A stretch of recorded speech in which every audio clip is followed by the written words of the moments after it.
What's going on, guys? This is Aaron from Departures Capital, and we're here with Nick Rodway, CEO of Core Assets. Nice to have you back, Nick. How are you doing? I'm doing great, and it's nice to see you again. And I hear now you're in Vancouver, which is where I am as well. So it's nice to have you in town now. Yeah, definitely. It's a beautiful place. So let's talk about Core Assets. What's changed since we last spoke? Can you give us, let's reintroduce the company? Well, I guess it's been probably about 5 months now since we first spoke, and it's been an incredible amount of things have changed since then. It's hard to know where to really start, but I guess I will start with just reintroducing the company. And Core Assets is obviously a publicly traded company, and we're traded in Canada and in the United States, and also in Frankfurt. And we are a very early stage story. It's a very speculative story, of course. It all started back in 2018 when we had a private company, basically, and I was doing a bit of prospecting work in an area called Atlan, BC, which is a prolific gold mining area in Canada. And I basically went up with a plan, and the plan ended up working out. And what we ended up finding was a brand new discovery. It's never been looked at before, and it's a carbonate replacement type discovery. Now, there's 2 projects within what we call the blue property. And so there's the Silver Lime project and then the Labrador project. So the discovery zone was located in the Silver Lime area, but our most recent news was about what's called the Labrador area, which is more of a porphyry skarn story, so copper, gold, and molybdenum. So that's what we've been working on here most recently. Yeah, no, you guys have been up to a lot. So the market has also changed. Where is it at now versus, when we last spoke? Yeah, so I mean, when we first spoke, I think we had a market cap of maybe around 12 million Canadian dollars, and I don't know exactly where it is at the very moment, but we're around 60 to 65 million dollar market cap now. So obviously we have increased substantially, and I think it's mainly due to we're taking all the right movements towards delineating what we found, and we're keep educating and keeping the public up to date with what's happening. We generally have news every 2.5 weeks, and it's not very often that a plan kind of works, but everything that I've kind of envisioned is kind of happening, and it's just a kind of a stepping stone to hopefully being able to tap into this system in the subsurface. But of course, we're lucky enough that we can see it at surface, so that's a bonus. But until we really get some nice drill holes in this thing, we're not going to get that real true market recognition. So that's our goal here of this summer. Oh, but it's nice to see, consistent news flow and execution. Definitely. So let's talk about the recent geophysics. Was it what you were expecting? So our geophysics was done in 2021, the summer of 2021. It's a heli-borne survey, and we did speak about that in our last interview. So our results have been back for quite a while, but until you actually get reference to the rocks you're seeing at surface and the geophysical signatures at depth, it's hard to really match them up. And then again, further to that, until you get drilling, you really don't. It's very hard. It's like a puzzle. You need to get a little bit more every time you do a little bit of work. You're getting a little more information, and you're just adding to your layers. So this news release that we put out here recently was focused on the Labrador project. So that's the project that brought us to the Atlan area, and that area is the porphyry skarn story. So there is some drilling done on that property, some very close spaced drill holes, and very, very shallow. And all of those drill holes intercepted mineralization, porphyritic potassic mineralization, which is the type of altered rock you want to see in a porphyry type deposit. So this area, though, there's about 13 kilometers along this large Llewellyn fault zone. You need to have large fault structures in order to get these fluids up to create these deposits. So we have a large structure in that area.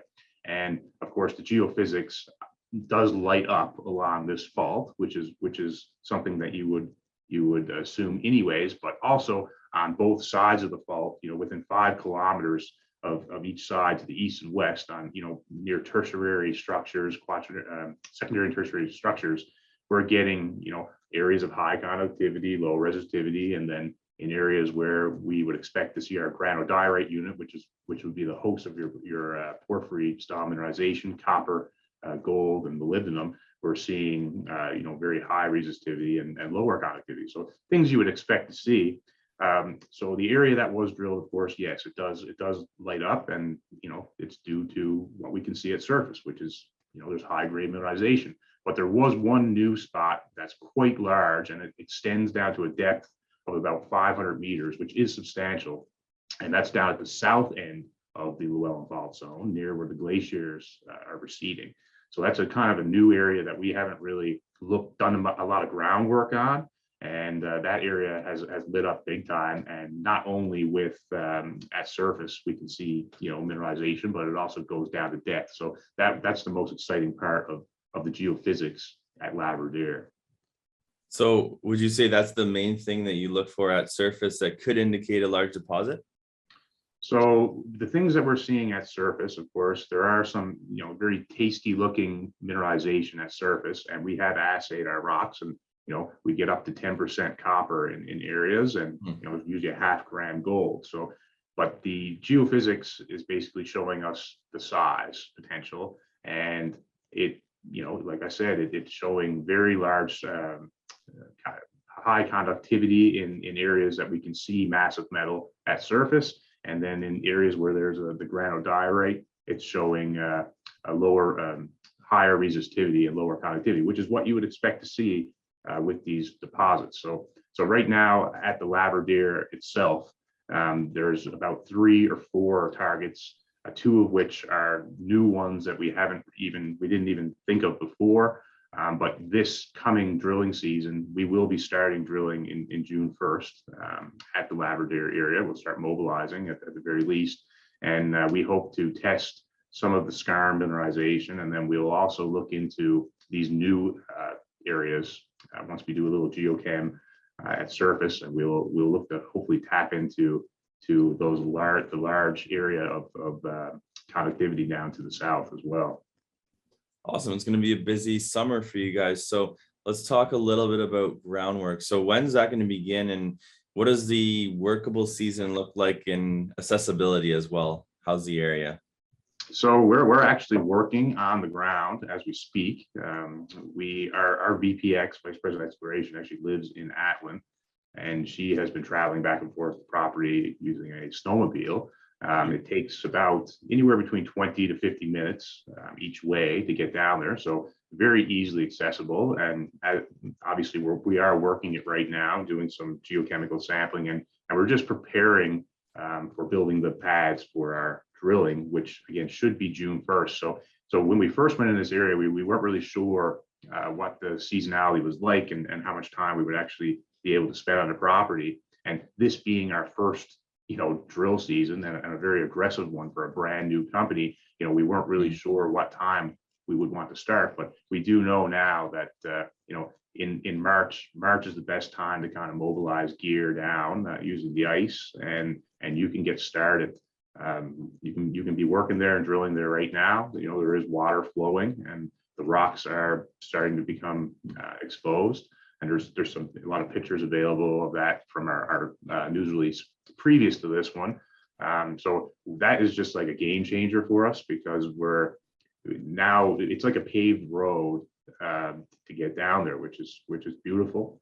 And we're very excited just to get down there and start pulling some core out of the ground, so we can start getting better reference on what we're seeing with these geophysical surveys. Definitely. So, what should we expect next? I know you said you're already mobilizing the drills. When are we going to see some results, or when would you like to see some results this year? Yeah, so we're in preparation right now to mobilize drills, but mobilizing drills will be May 15th to June 1st type thing.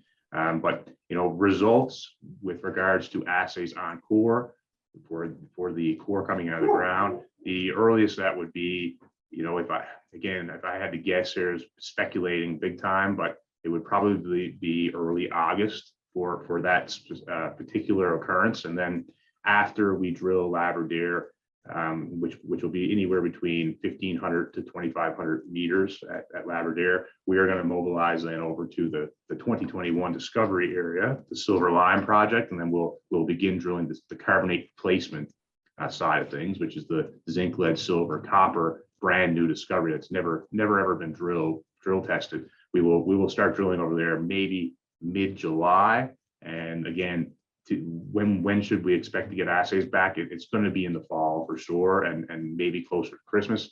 And we're planning for 5,000 meters.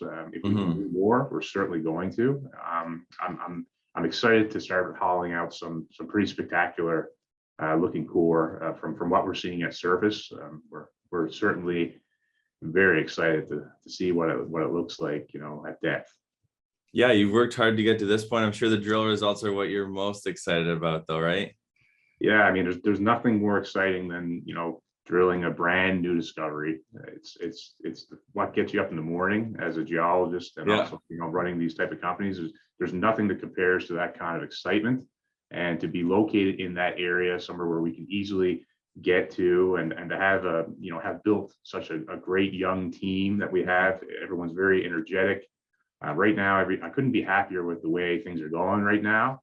And obviously, with excitement comes anxiety and nerves. So I am nervous for this season.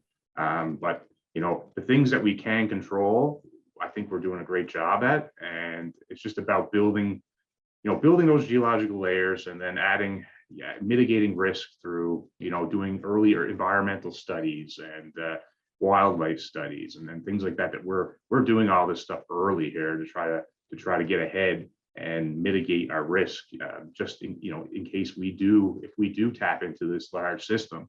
There's going to be a lot more eyes on us, and we want to be prepared and be able to say, we already did this, we already did that, and we just want to have all of our ducks in a row. And I think everything right now is coming together extremely well, so I'm very happy with that. No, that's great. I think it'll be an interesting year for you guys. So I look forward to hopefully having you back later on once you've progressed a little bit more, and talk about the results, hopefully some good results. But finally, where should investors or potential investors go for more information about the company if they want to learn more? So I will also say that we will have our geophysical interpretation out for the 2021 discovery zone as well. That'll be the next thing to look forward to in the next 2.5 weeks type thing. But any further information, you'd want to visit our website, which is www.coreassetscorp.com. And my information is also on that website, and I'm available by email or phone call anytime. And again, we're just going to keep updating people as much as we possibly can, because I'm an investor myself in both Core Assets and other companies, and I like to see updates quite often, and there's no reason why we shouldn't be able to produce that well into even the new year in 2023. So yeah, communication is key, and that's great that you guys have that. So best of luck with everything. We'll have to have you back on later on this year, and we'll chat soon. Thanks very much. You have a good one. If you like these videos, kindly hit that subscribe button and the bell for notifications.